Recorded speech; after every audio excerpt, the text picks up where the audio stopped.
Assalamualaikum warahmatullahi wabarakatuh. Kali ini pelajaran bahasa Indonesia yaitu mengupas surat lamaran pekerjaan. Apakah kalian sudah siap untuk membahas mata pelajaran kita kali ini? Baiklah, semoga kalian semuanya siap dan dalam keadaan sehat walafiat. Seperti apa sebenarnya surat lamaran pekerjaan itu? Nah, di dalam bab 1 ini kita memfokuskan untuk pembelajaran surat lamaran pekerjaan, dan Ibu rasa untuk surat lamaran pekerjaan ini sangat berguna sekali untuk kalian, terutama sudah kelas 12. Jadi sebentar lagi akan melanjutkan dan di akhirnya akan bekerja dalam suatu lembaga, instansi maupun swasta atau maupun pemerintah. Oleh karena itu harus benar-benar memahami bagaimana cara menuliskan surat lamaran pekerjaan. Nah, sekarang kalian coba cermati seperti apa sebenarnya surat lamaran pekerjaan itu. Surat lamaran pekerjaan merupakan surat yang berisi permohonan untuk bekerja di suatu lembaga. Pada umumnya, surat ini memiliki bagian-bagian yang berisi identitas diri, jasa yang dapat diberikan, pendidikan, kecakapan dan keahlian, serta pengalaman. Nah, bagian ini semua disebut sebagai kualifikasi pelamar. Jadi, kalau kita akan membuat surat lamaran pekerjaan, maka kita harus sertakan semuanya agar kita diterima di lembaga yang kita inginkan. Baiklah, untuk berikutnya yaitu di dalam surat lamaran pekerjaan ada sistematika yang harus kalian perhatikan. Nah, sistematika dalam penulisan surat lamaran pekerjaan ini sangat penting karena surat lamaran pekerjaan sebagai perwakilan dari diri kita. Jadi dalam penulisannya pun ada syaratnya, yaitu tidak boleh tulisannya acak-acakan atau kotor. Jadi tidak boleh ada coretan atau ada tip X dan lain sebagainya. Nah, selain itu, sistematika juga menentukan kerapian dalam penulisan surat. Sekarang kita lihat seperti apakah sistematikanya. Nah, di sini yang pertama adalah tempat pembuatan surat.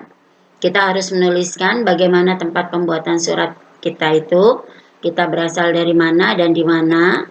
Kemudian yang kedua yaitu identitas surat. Di sini kita harus menuliskan bahwa tujuan penulisan surat kita adalah lamaran pekerjaan dan ada berapa lampiran yang akan kita tuliskan di dalam lampiran tersebut untuk mendukung dari keberadaan kita diterima atau tidak di lembaga tersebut. Kemudian yang ketiga yaitu tentang alamat yang dituju. Penulisan alamat yang dituju ini harus benar-benar jelas penulisannya, tidak boleh ada kesalahan. Jadi supaya surat itu datang ke tempat yang tepat. Yang keempat yaitu salam pembuka. Salam pembukanya ini yang umumnya adalah dengan hormat, ya, itu yang resminya.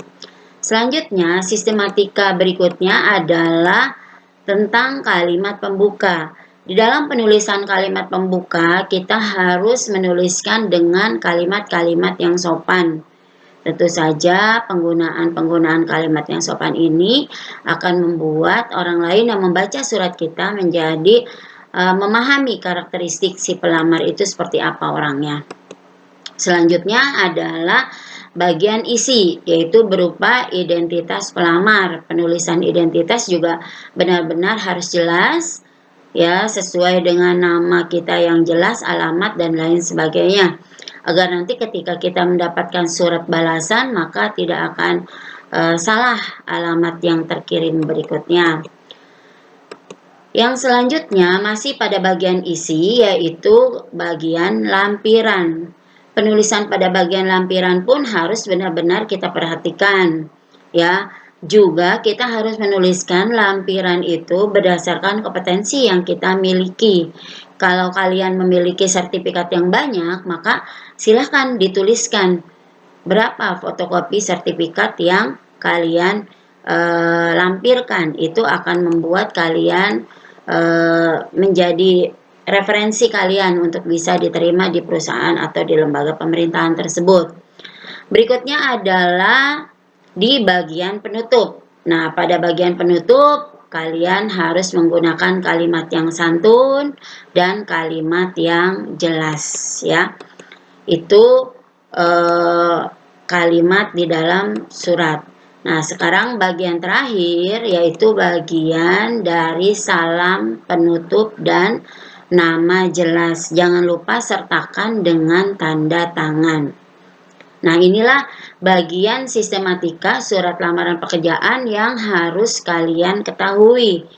Jadi, hanya ada beberapa sistematika saja yang harus kalian ketahui dalam surat ini. Untuk pertemuan berikutnya, kita akan membahas tentang struktur surat lamaran pekerjaan yang harus dituliskan seperti apa. Nah, untuk sistematika hanya cukup sampai di sini. Silakan kalian bertanya bagi yang belum memahaminya. Ibu akan buat ruang diskusi dan kalian diharapkan andil untuk bertanya pada saat pembelajaran berlangsung. Demikianlah pertemuan kita untuk pembahasan surat lamaran pekerjaan dengan sistematikanya. Semoga kalian bisa memahami dan Ibu cukupkan. Assalamualaikum warahmatullahi wabarakatuh.